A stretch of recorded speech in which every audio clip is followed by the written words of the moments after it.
नमस्कार दोस्तों, स्वागत है आप सभी का नारायण सर क्लासेस के इस नए वीडियो में।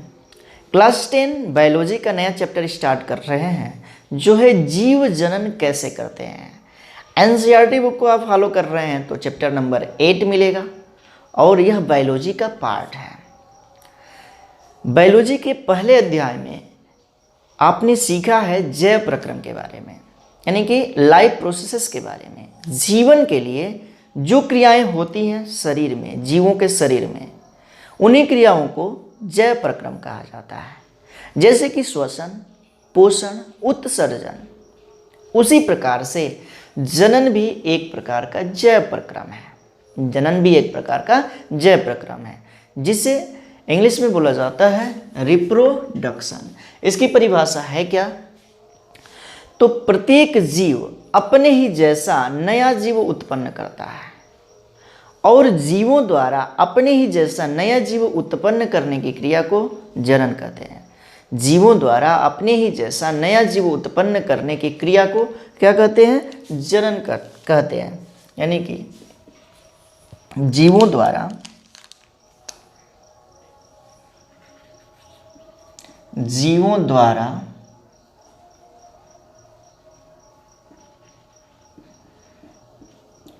अपनी ही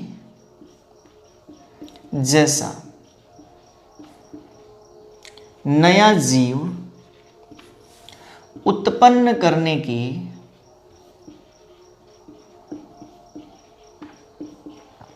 क्षमता को जनन कहते हैं। अपने ही जैसा नया जीव उत्पन्न करने की क्षमता को क्या कहते हैं? तो जनन कहते हैं। जैसे कि मनुष्य की संतान मानव ही होगा, मनुष्य ही होता है। शेर का बच्चा शेर ही होता है। कुत्ते का बच्चा कुत्ता ही होता है। गेहूं के बीज से गेहूं का ही पौधा उगता है। तो क्या मतलब यहाँ पे कि एक जीव अपने ही जैसा नया जीव बनाता है और इसी क्रिया को कहा जाता है जनन। जनन की क्यों आवश्यकता हुई, इसकी आवश्यकता के बारे में जाना जाए। आवश्यकता, क्या अन्य जैव प्रक्रम की तरह इसकी भी आवश्यकता है? तो बिल्कुल है। जैसे कि यदि हम श्वसन न करें तो हम जीवित नहीं रह सकते हैं। यह जीव पोषण न करे तो भी जीवित नहीं रह सकता है। तो क्या जनन नहीं करेगा तो जीवित नहीं रह सकता है? जनन न करे तो जीवित रह सकता है, लेकिन जनन की क्यों आवश्यकता है? तो पृथ्वी पर उस जीव की जाति का अस्तित्व बनाए रखने के लिए जनन आवश्यक है। मतलब क्या कि जैसे कि कुत्ता है तो पहला कुत्ता जन्म लिया और उसके बाद से जीवन संबंधित सभी क्रियाओं को पूर्ण करने के बाद उसकी मृत्यु हो गई। उसने जनन तो किया ही नहीं, तो अपना जैसा कुत्ता बनाया ही नहीं, अपना जैसा जीव बनाया ही नहीं। इस स्थिति में क्या होगा? उस कुत्ते की जाति समाप्त हो जाएगी। उसी प्रकार से आम का पौधा है तो आम का पौधा उगा, उसके बाद से अपना जीवन अवधि पूरा करने के बाद, अपना जीवन पूरा करने के बाद उसकी मृत्यु हो गई। उसने फिर से दूसरा आम का बीज बनाया नहीं तो नया आम का पौधा उगेगा नहीं। इसका मतलब ये है कि उस आम की जाति समाप्त हो जाएगी, उसका अस्तित्व तो समाप्त हो जाएगा। अब उस तरह का आम देखने को नहीं मिलेगा। उसी तरह से मानव है तो पहला मानव आएगा, उसके बाद से जनन की क्रिया उसमें नहीं होगी तो नया मानव नहीं बनेगा, यानी कि मानव की जाति समाप्त हो जाएगी। तो सारा का रिजल्ट एक ही है, परिणाम एक ही है कि जीवों की जाति का अस्तित्व बनाए रखने के लिए, मतलब कि वह जीव पृथ्वी पर बना रहे, इसके लिए जीव जनन करते हैं। यही है जनन की आवश्यकता। जनन की आवश्यकता, उसके बाद से क्रिया विधि आता है। जनन की क्रिया विधि, कैसे जनन की क्रिया विधि होती है तो समझिएगा। यहाँ पे कोई एक जीव है अपने ही जैसा, या तो एक नया जीव बना लिया या दो नया जीव बना लिया। कोई जीव अपने ही जैसा एक नया जीव बना लिया, जो क्रिया करके, वही क्रिया विधि है किसकी? जनन की। तो एक जीव है और नया जीव बनाया हुआ है, नई संतति बनाई हुई है अपने ही जैसा। तो जो जीव नया जीव बनाता है उसे जनक कहा जाता है, पेरेंट, उसे जनक कहा जाता है। और ये जो नया जीव बनाया हुआ है इसे कहा जाता है संतति। याद रखिएगा, इसे कहा जाता है क्या चीज? तो संतति। तो एक जनक है और नया जीव बनाया, यही क्या है? उसकी क्रिया विधि है। या कोई दो जीव होंगे, दो जीव, ये दोनों जीव मिल करके एक जीव या एक से अधिक जीव बनाएंगे, एक जीव या एक से अधिक जीव बनाएंगे। तो दो जीवों के द्वारा नया जीव बन रहा है, दो जीव मिल करके बना रहे हैं। एक इसमें का मेल हो गया मान लेते हैं, दूसरा हो गया फीमेल। दोनों क्या है? तो एक दूसरे के अपोजिट है और दोनों के द्वारा नई संतानें बनी है। इसका क्या मतलब है कि यहाँ पे जो जनक है, या तो एक जनक नई संतान को बनाने में भाग ले सकता है या दो जनक नई संतान को बनाने में भाग ले सकता है। ये जनक है और ये संतान है। यही क्या है? तो इसकी क्रिया विधि है। तो एक जनक से नई संतान उत्पन्न हो या दो जनक से संतान उत्पन्न हो, यही होता है जनन में। ठीक है ना? जनन में जीव द्वारा नया जीव बनाया जाता है, वही क्या है? तो जनन की क्रिया विधि है। अब आता है जनन के प्रकार। जनन के प्रकार। तो यदि एक जीव संतान बनाने में भाग लेता है तो इस प्रकार के जनन को बोला जाता है अलैंगिक जनन। अलैंगिक जनन, एसेक्सुअल रिप्रोडक्शन। Asexual reproduction. यदि दो विपरीत जीव से संतान की उत्पत्ति होती है तो इस तरह के जनन को बोला जाता है लैंगिक जनन। लैंगिक जनन यानी कि इसे कहा जाता है सेक्सुअल रिप्रोडक्शन। जब एक जीव नई संतान उत्पन्न करता है तो इस प्रकार के जनन को कहा जाता है अलैंगिक जनन। और जब दो विपरीत जीव मिलकर के संतान उत्पत्ति करते हैं, जैसे कि नर और मादा, तो उसे कहा जाता है लैंगिक जनन। इसी के बारे में हम विस्तार से जानेंगे। तो जनन के बारे में ये कहा गया कि जीवों द्वारा अपने ही जैसा संतान उत्पन्न करने की क्षमता को जनन कहते हैं। जैसे कि शेर का बच्चा शेर होता है, बिल्ली का बच्चा बिल्ली होता है, मनुष्य का बच्चा मनुष्य होता है। तो क्या मतलब कि मनुष्य ने या बिल्ली ने या शेर ने क्या किया? अपने ही जैसा संतान उत्पन्न किया और उसी क्रिया को बोला जाता है जनन। जनन की आवश्यकता है क्योंकि उस जीव का अस्तित्व बना रहता है। यदि जनन नहीं होगा तो वह जीव इस पृथ्वी से समाप्त हो जाएगा। तो पृथ्वी पर उसका अस्तित्व बना रहे इसलिए जीव क्या करते हैं? जनन करते हैं। जनन दो प्रकार का होता है, एक को कहते हैं अलैंगिक जनन, दूसरे को कहते हैं लैंगिक जनन, यानी कि asexual reproduction and sexual reproduction. Asexual reproduction में केवल एक जनक होता है, एक जनक से नया जीव बन जाए तो उसे ही कहा जाता है अलैंगिक जनन। और उसके बाद से आता है लैंगिक जनन। इसमें क्या होता है कि दो जनक, दो विपरीत जनक इस जनन में भाग लेते हैं। जैसे कि एक होता है नर और दूसरा होता है मादा, यानी कि मेल और फीमेल, और इससे संतान की उत्पत्ति होती है। अब हम शुरू करेंगे पहला जनन जो होगा अलैंगिक जनन। अलैंगिक जनन है क्या और इसकी विशेषताएं क्या है, इसकी कितनी विधियां हैं, इसके बारे में हम बात करने वाले हैं। तो इसका आप स्क्रीनशॉट लीजिए। चलिए तो अब हम जान लेते हैं किसके बारे में?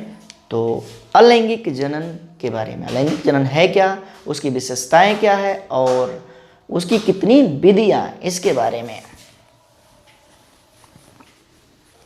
हाँ, तो अब हम जानेंगे अलैंगिक जनन के बारे में।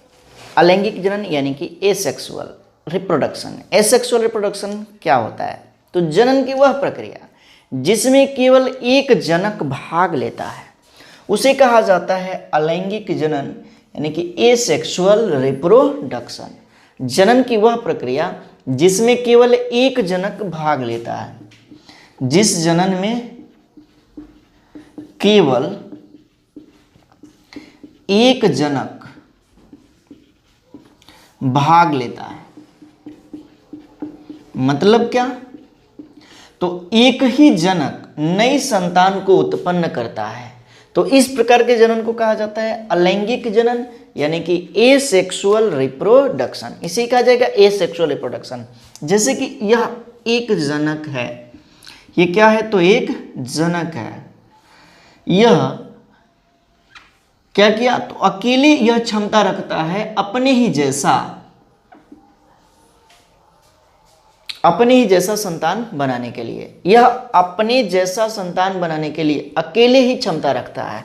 तो इस तरह के जनन को कहा जाता है अलैंगिक जनन।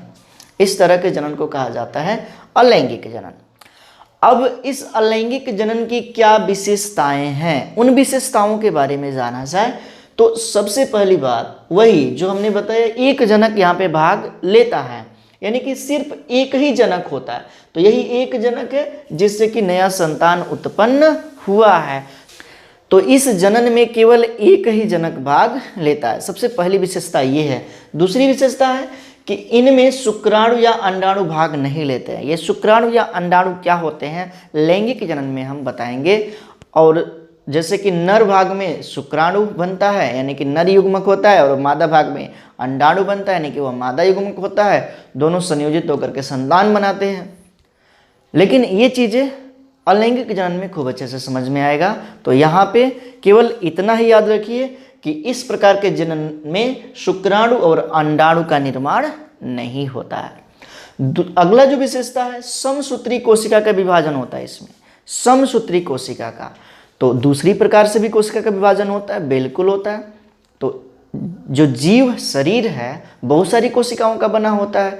तो कोशिकाएं विभाजित होती रहती हैं। तो दो तरह से कोशिकाओं का विभाजन होता है। एक को कहा जाता है समसूत्री विभाजन और दूसरे को कहा जाता है अर्धसूत्री विभाजन। समसूत्री विभाजन में क्या होता है कि जनक की कोशिका जैसा होगा, यदि संतान की कोशिका वैसी ही है, तो इस तरह के विभाजन को बोला जाता है समसूत्री विभाजन। और अलैंगिक जनन में समसूत्री विभाजन होता है। अलैंगिक जनन में केवल कौन सा विभाजन होता है? समसूत्री विभाजन होता है। अर्धसूत्री की बात हम लैंगिक जनन में करेंगे। आगे चलते हैं। अगला विशेषता है कि संतान आनुवांशिक रूप से अपने जनक के समान होते हैं। क्या मतलब? कि यह जो संतान होंगे आनुवांशिक रूप से अपने जनक के समान होंगे। संतान आनुवांशिक रूप से क्या होंगे? अपने जनक, मतलब जनक जैसा होगा, जिस लक्षण का होगा संतान भी वैसा ही होगा। जैसे कि आलू, यहाँ पे ये है आलू, ठीक है। अब यह आलू जिस कलर का होगा, जिस स्वाद का होगा, इससे जो नया आलू बनेंगे वो भी उसी कलर और उसी स्वाद के होंगे। जैसे कि आलू रेड कलर का है, लाल रंग का है, तो ये भी आलू उसी कलर के होंगे। इसका जैसा स्वाद होगा उसी तरह से इसका भी स्वाद होगा। मतलब क्या? कि जनक जैसा ही संतान का गुण होगा और इसी को नाम दिया जाता है क्लोन। ये बात याद रखना है।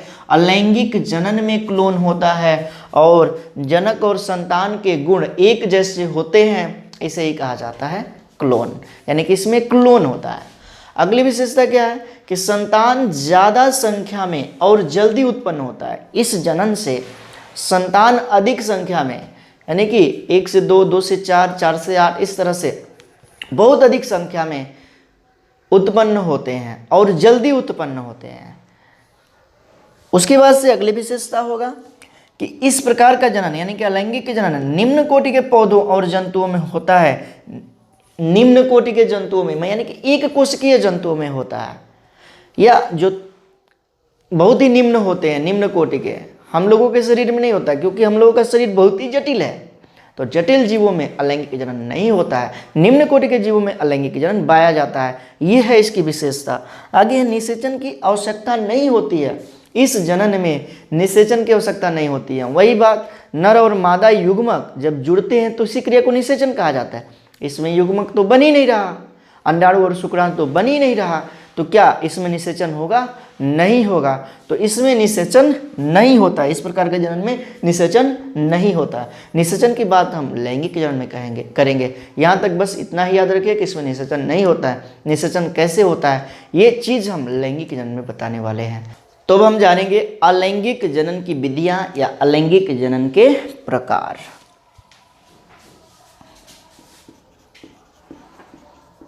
अलैंगिक जनन के प्रकार। तो जीवों में अलैंगिक जनन कई प्रकार से होता है।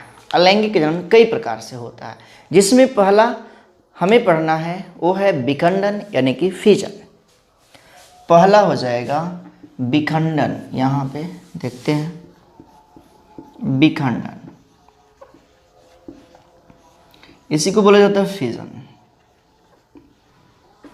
विखंडन है क्या, फिजन क्या है? तो अलैंगिक जनन की वह प्रक्रिया जिसमें कोई जीव दो या दो से अधिक खंडों में टूट जाता है, दो या दो से अधिक खंडों में टूट जाता है, तो इस तरह के जनन को कहा जाता है कौन सा? तो विखंडन। यानी कि यही जनन अलैंगिक जनन है। और अलैंगिक जनन की वह प्रक्रिया जिसमें कोई जीव दो या दो से अधिक खंडों में टूट जाता है और प्रत्येक खंड वैसा ही नया जीव बनाता है, तो इसे ही कहा जाता है कौन सा जनन? विखंडन। विखंडन यानी कि अलैंगिक जनन। अब कोई जीव दो भागों में, दो बराबर भागों में बट जाता है और कोई जीव दो से अधिक भागों में बट जाता है। इसके आधार पर विखंडन दो प्रकार का होता है। विखंडन दो प्रकार का होता है। एक को कहा जाता है द्विविभाजन, द्विविभाजन या द्विखंडन। एक को कहा जाता है द्विविभाजन या द्विखंडन, और दूसरी को कहा जाता है बहुखंडन, बहुखंडन। द्विविभाजन यानी कि बाइनरी फिजन, बाइनरी फिजन ये क्या है? तो जब कोई जीव दो बराबर भागों में बट जाता है तो उसे कहा जाता है द्विविभाजन या द्विखंडन। जैसे कि अमीबा, जैसे कि अमीबा, ये अमीबा, ये अमीबा की कोशिका है और कोशिका के अंदर होता है केंद्रक। तो सबसे पहले केंद्रक का विभाजन होता है, सबसे पहले केंद्रक का विभाजन होता है और उसके बाद से यह केंद्रक दो भागों में विभाजित हो जाता है। यह केंद्रक दो भागों में विभाजित हो जाता है। यह केंद्रक दो भागों में विभाजित हो जाता है और अंत में ये जो अमीबा है दो संतति अमीबा बना लेता है।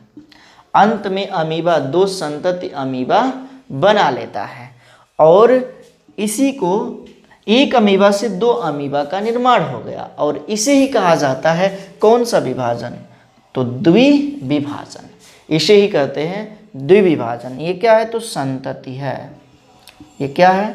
तो संतति है। उसी तरह से ये भी संतति है। ठीक है, आगे चलते हैं, बहुखंडन के बारे में जानते हैं। यदि कोई जीव एक से अधिक भागों में, दो से अधिक भागों में, दो भागों में विभाजित होगा तो उसे द्विविभाजन कहेंगे, और दो से अधिक भागों में विभाजित होता है तो उसे कहा जाता है क्या?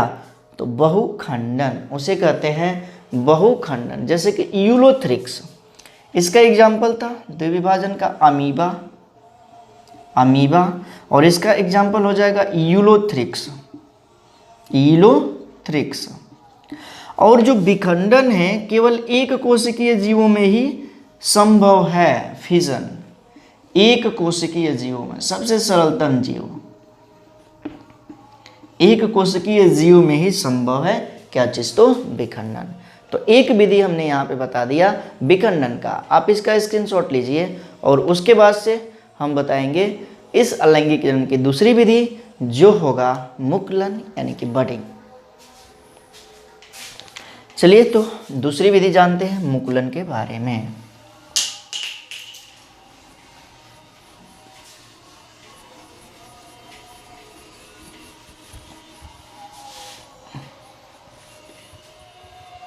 मुकुलन, दूसरा मुकुलन यानी कि ये हो जाएगा बडिंग। समझिए मुकुलन के बारे में समझा जाए। मुकुलन है क्या? तो इसमें क्या होता है कि जीव के शरीर से किसी भी भाग से छोटा सा उभार उत्पन्न होता है जिसे बड कहा जाता है, मुकुल कहा जाता है, और वही बड अलग होकर के वैसा ही नया जीव बनाता है। तो इसी क्रिया को बोला जाता है मुकुलन। मुकुलन में भी क्या होता है, एक जीव से नया जीव बनता है, यानी कि ये भी क्या है, एक प्रकार का अलैंगिक जनन है। मुकुलन एक कोशिकीय जीवों में भी होता है और बहुकोशिकीय जीवों में भी होता है। एक कोशिकीय जीव जैसे कि ईस्ट, यह जो है क्या है, ईस्ट है, ये ईस्ट है। अब ईस्ट के इस भाग से किसी भी भाग से छोटा सा उभार उत्पन्न होता है और यही बड कहलाता है, यानी कि मुकुल कहलाता है। और अंत में यह भाग अलग हो जाता है, अलग हो जाता है और अलग हो करके वैसा ही ईस्ट का निर्माण करता है। ये वाला पार्ट वैसा ही ईस्ट का निर्माण करता है। तो इसी क्रिया को कहा जाता है बडिंग या मुकुलन।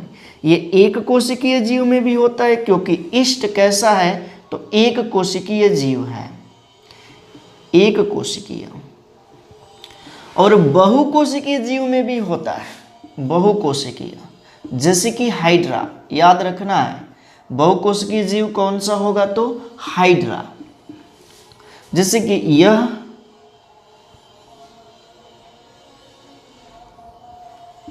यह हाइड्रा है, यह एक क्या है, तो हाइड्रा है। हाइड्रा के किसी भी भाग से बड निकलता है, यानी कि मुकुल निकलता है। यह मुकुल ग्रोथ करता है, जैसे कि हाइड्रा ग्रोथ करेगा, जैसे कि हाइड्रा ग्रोथ करेगा उसी तरह से ये मुकुल भी ग्रोथ करता है। मुकुल भी क्या होता है, ग्रोथ करता है।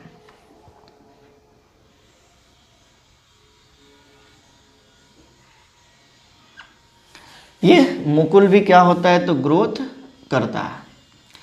उसके बाद से अंत में यह मुकुल अलग हो जाता है जीव से और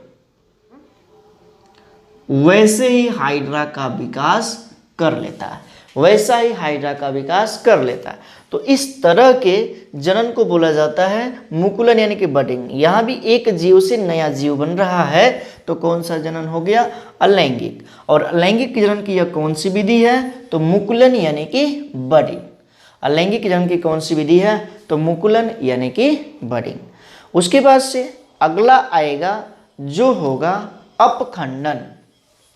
अपखंडन, ये तो हाइड्रा हो गया, हाइड्रा में बडिंग, ईस्ट में बडिंग। अब अगला आ जाएगा अपखंडन, जिसे कहा जाता है फ्रेगमेंटेशन। इसके बारे में तो इसका आप स्क्रीनशॉट लीजिए और उसके बाद से अगला हम जानेंगे। तो तीसरा,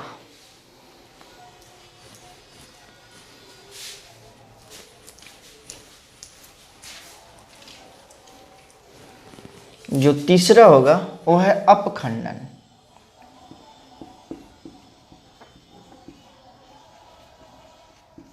अपखंडन यानी कि फ्रेगमेंटेशन। समझिए इसके बारे में, फ्रेगमेंटेशन क्या होता है, अपखंडन क्या होता है। तो इसमें कोई जीव, बहुकोशिकीय जीव खंडों में टूट जाता है, एक कोशिकीय नहीं, एक कोशिकीय जीव खंडों में टूटेगा तो उसे कहा जाता है विखंडन। और अपखंडन में क्या होता है कि बहुकोशिकीय जीव जब खंडों में टूटता है और प्रत्येक खंड वैसा ही नया जीव का निर्माण करता है तो उसे कहा जाता है अपखंडन। जैसे कि इसका एग्जाम्पल है स्पाइरोगायरा। इसका एग्जाम्पल है स्पायरोगायरा। समझिए यहाँ पे स्पायरोगायरा के बारे में। यहाँ पे हम स्पायरोगायरा का संरचना बनाएंगे।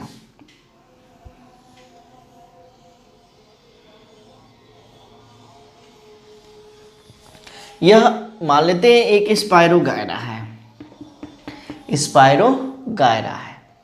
ये स्पायरोगायरा यहाँ से और यहाँ से खंडों में टूट गया, यहाँ से और यहाँ से खंडों में टूट गया।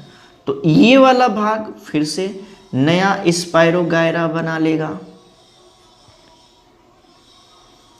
उसी प्रकार से ये वाला भाग नया स्पायरोगायरा बना लेगा। उसी प्रकार से ये वाला भाग नया स्पायरोगायरा बना लेगा।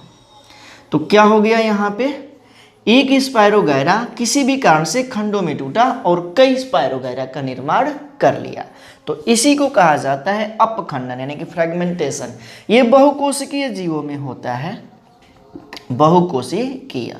यदि यही चीज एक कोशिकीय जीव में हो तो उसे कहा जाता है विखंडन, जिसके बारे में हम बता चुके हैं। विखंडन है क्या? अगला आएगा क्या, तो पुनर्जनन यानी कि रीजनरेशन, पुनर्जनन। अगला यहाँ पे पुनर्जनन के बारे में बताते हैं। चौथा पुनर्जनन यानी कि इसी को इंग्लिश में बोला जाता है रीजनरेशन। रीजनरेशन समझिए रीजनरेशन के बारे में। तो इसमें क्या होता है कि यदि शरीर का कोई भी खंड, कोई भी पार्ट जीव का कट गया और वह कटा हुआ भाग फिर से वैसा ही उस पर अंग आ जाए, वैसा ही पार्ट बन जाए, तो इसे बोला जाता है क्या चीज़, तो पुनर्जनन यानी कि रीजनरेशन। इसी को एक और नाम दिया जाता है पुनरुद्ध भवन, पुनरुद्ध भवन। जैसे कि आपने छिपकली देखा होगा, किसी कारणवश से छिपकली की यदि पूंछ कट जाती है तो कुछ दिनों बाद उसमें नया पूंछ फिर से आ जाता है। किस कारण से आता है, किस प्रोसेस से आता है, तो रीजनरेशन के कारण आता है। यानी कि उस सेल में रीजनरेशन की क्षमता पाई जाती है। तो जिस सेल में रीजनरेशन की क्षमता पाई जाती है, यदि वहाँ से उसका कुछ पार्ट अलग भी हो गया तो फिर से अपने ही जैसा अंग बना लेगा। जैसे कि छिपकली का पूंछ, छिपकली का पूंछ कट गया तो क्या होगा, फिर से छिपकली की नई पूंछ आ जाएंगी। तो इसी को बोला जाता है पुनर्जनन। सबसे अधिक पुनर्जनन क्षमता वाला जो जीव है उसका नाम है प्लेनेरिया। क्या चीज, तो प्लेनेरिया, प्लेनेरिया।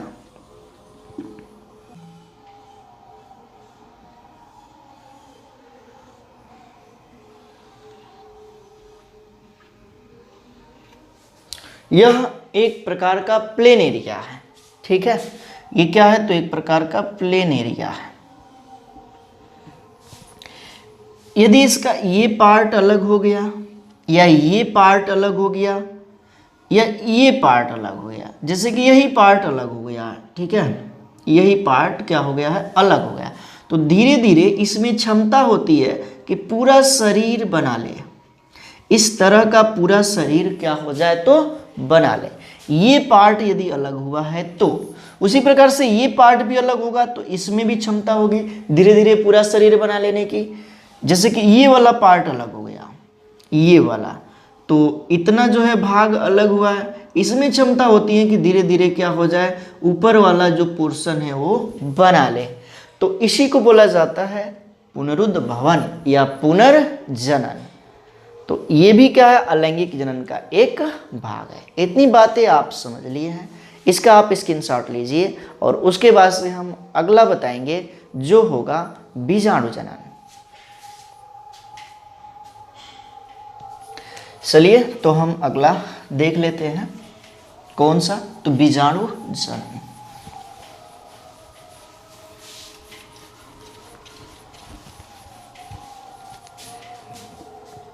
पांचवा बीजाणु जनन। इसको बोला जाता है इंग्लिश में स्पोरुलेशन। स्पोरुलेशन समझिएगा, स्पोरुलेशन के बारे में। तो ये क्या है स्पोरुलेशन? तो जो नम जगह पर जीव होते हैं जैसे कि फफूंद, मांस, फर्न, उसमें बीजाणु जनन की प्रोसेस होता है। इसका मतलब यह है कि उसमें बीजाणु बनते हैं। जैसे कि यह ब्रेड है,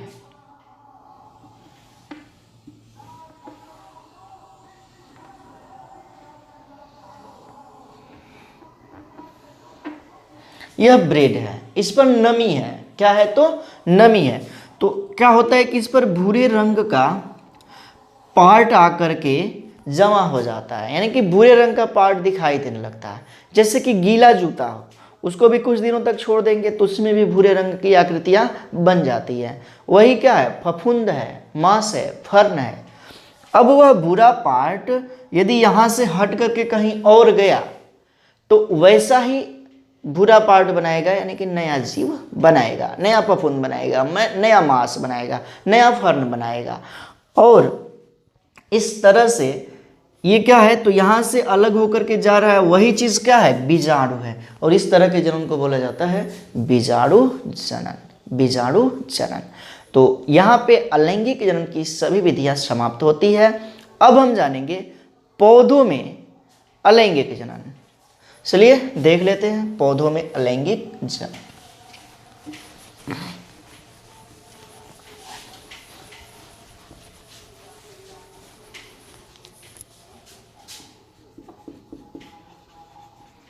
पौधों में अलैंगिक जनन।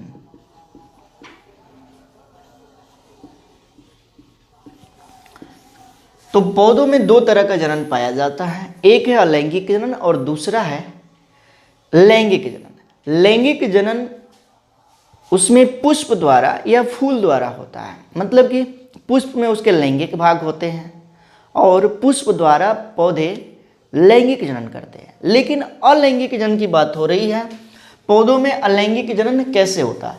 तो पौधों में अलैंगिक जनन को एक दूसरे नाम से जाना जाता है, और वह नाम कौन सा है? तो उसे बोला जाता है क्या चीज? तो कायिक प्रवर्धन, या इसी को कहा जाता है वर्धी प्रवर्धन। वर्धी प्रवर्धन इंग्लिश में बोला जाता है वेजिटेटिव रिप्रोडक्शन। वेजिटेटिव रिप्रोडक्शन, इसे इंग्लिश में बोला जाता है वेजिटेटिव रिप्रोडक्शन। और पौधों में अलैंगिक जनन को कायिक प्रवर्धन कहा जाता है या कायिक जनन कहा जाता है। जब पौधों का कायिक भाग, ये कौन सा कायिक भाग हो सकता है? तो जैसे जड़, तना, पत्तियां, ये हैं पौधों की कायिक भाग।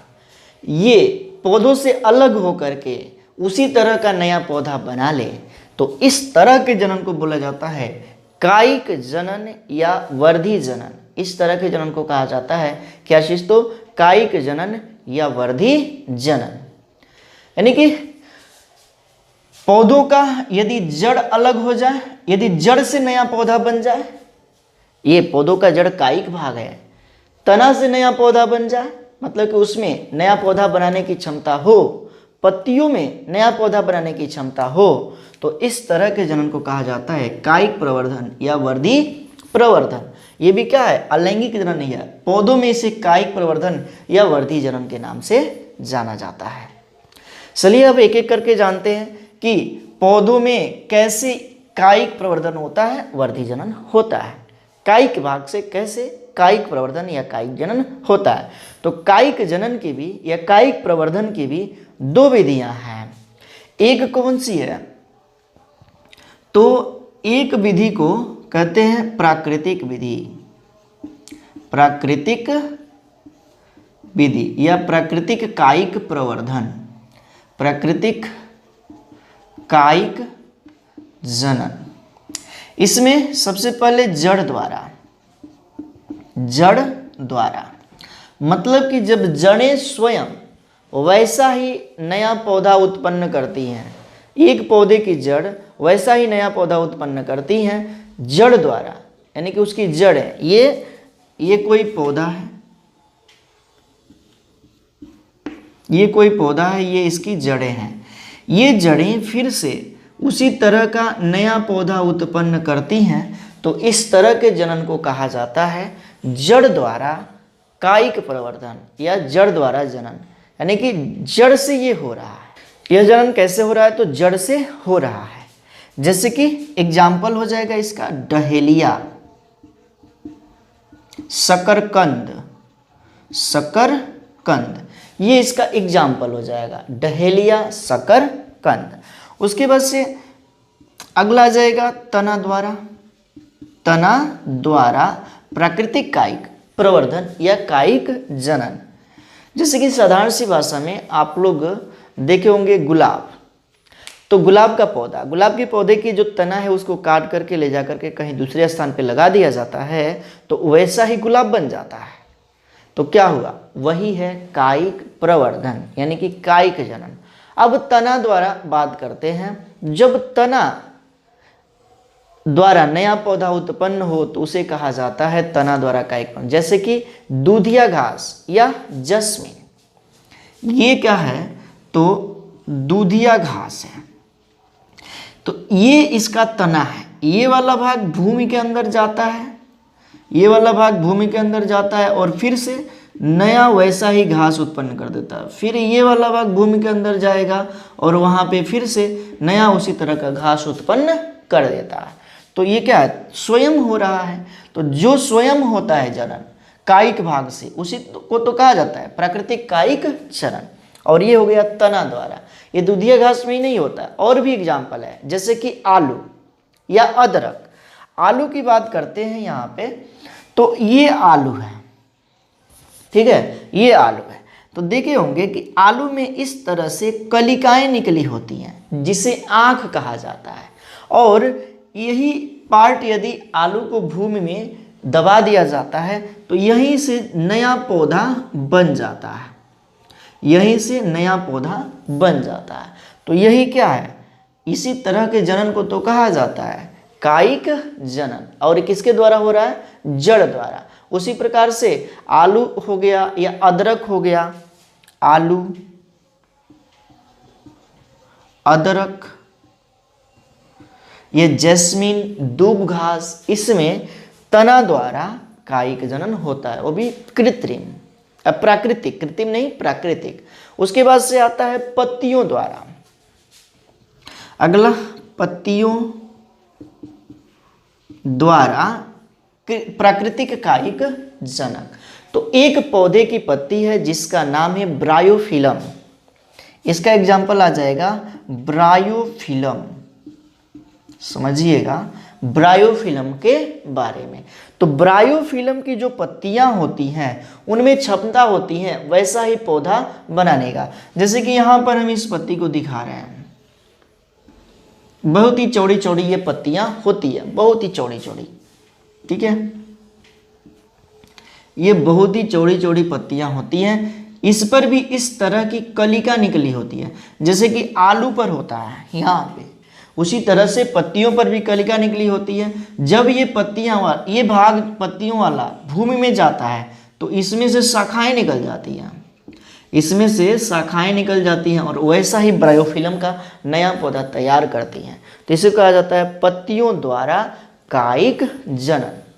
उसके बाद से इसका दूसरा पार्ट होता है, ये प्राकृतिक तो हो गया, उसके बाद से आता है कृत्रिम कायिक जनन। कृत्रिम कायिक जनन या कायिक प्रवर्धन ये है क्या? तो जब कृत्रिम रूप से मानव द्वारा कायिक जनन करवाया जाए तो उसे बोला जाता है कृत्रिम कायिक जनन। इसकी भी बहुत सी विधियां हैं, जैसे इसकी भी बहुत सी विधियां हैं, जैसे कर्तन या कलम लगाना। पहला आ जाएगा कर्तन या कलम लगाना। इसमें क्या किया जाता है कि पौधे की जो तना है उसको इस तरह से काट लिया जाता है, ठीक है ना, इस तरह से उसका कलम बना लिया जाता है और इस पार्ट को भूमि के अंदर दबा दिया जाता है, जिसके द्वारा उससे नए पौधे की उत्पत्ति हो जाती है, वैसे ही पौधे की उत्पत्ति हो जाती है। तो इसी को कहा जाता है कलम लगाना, इसे ही कहा जाता है कलम लगाना। दूसरी विधि आती है रोपण। रोपण, इसमें क्या होता है कि एक पौधे को जड़ से निकाल करके किसी दूसरे स्थान पर ले जाकर के लगाना कहलाता है रोपण। तो ये कर्तन या कलम का एग्जाम्पल हो जाएगा किसका, गुलाब का पुष्प। और रोपण का उदाहरण हो जाएगा जैसे कि आम, जैसे कि क्या चीज़, तो आम। या और भी पौधे होते हैं रोपण के द्वारा उगाए जाते हैं, जैसे कि धान। तो जड़ द्वारा उसे निकाल लिया जाता है और दूसरे स्थान पर ले जाकर के उसे रोपित कर दिया जाता है, तो उसे ही कहा जाता है, क्या हो रहा है, रोपण। एक और विधि है दाब लगाना। दाब लगाना, इसमें क्या होता है कि पौधे के पार्ट को काट करके या ऐसे ही उसको भूमि के अंदर रख दिया जाता है और उस ऊपर से मिट्टी का दाब लगा दिया जाता है और उससे नया पौधा उत्पन्न हो जाता है, तो इसे कहा जाता है दाब लगाना। कलम और दाब लगाने में अंतर है। कलम का कुछ पार्ट मिट्टी में होता है और कुछ पार्ट जो है वायवीय होता है, लेकिन दाब लगाने में क्या होता है, पूरा का पूरा पार्ट जो है भूमि के अंदर होता है। जैसे कि ये भूमि है और पूरा का पूरा पार्ट इसके अंदर है। अब क्या होता है कि ये वाला पार्ट जो है नया पौधा में परिवर्तित हो जाता है। जैसे कि इसका एक एग्जाम्पल हो जाएगा गन्ना। तो ये रहा पौधों में अलैंगिक जनन, और अलैंगिक जनन की सारी विधियां यहाँ पे कंप्लीट हो गई हैं। अगले वीडियो में हम बताएंगे लैंगिक जनन के बारे में। तो इस वीडियो में इतना ही रहने देते हैं। उम्मीद है कि आप लोगों को ये सारा चीज़ें समझ में आया होगा। यदि समझ में आता है तो आप कमेंट के माध्यम से ज़रूर बताइएगा, ताकि हम आपके लिए आपके अनुरूप अगला वीडियो प्रोवाइड करा सकें। इस वीडियो में इतना ही रहने देते हैं। यदि आप हमारे इस चैनल पर नए हैं तो चैनल को सब्सक्राइब कर लीजिएगा, बेल आइकन को प्रेस कीजिएगा और इसे अपने मित्रों में ज़्यादा से ज़्यादा शेयर कीजिएगा। यदि आपको वीडियो अच्छा लगता है तो वीडियो को लाइक ज़रूर कीजिएगा। तो मिलते हैं अगले वीडियो में, तब तक के लिए thank you, thanks for watching. जुड़े रहिए नारायण सर क्लासेस के साथ।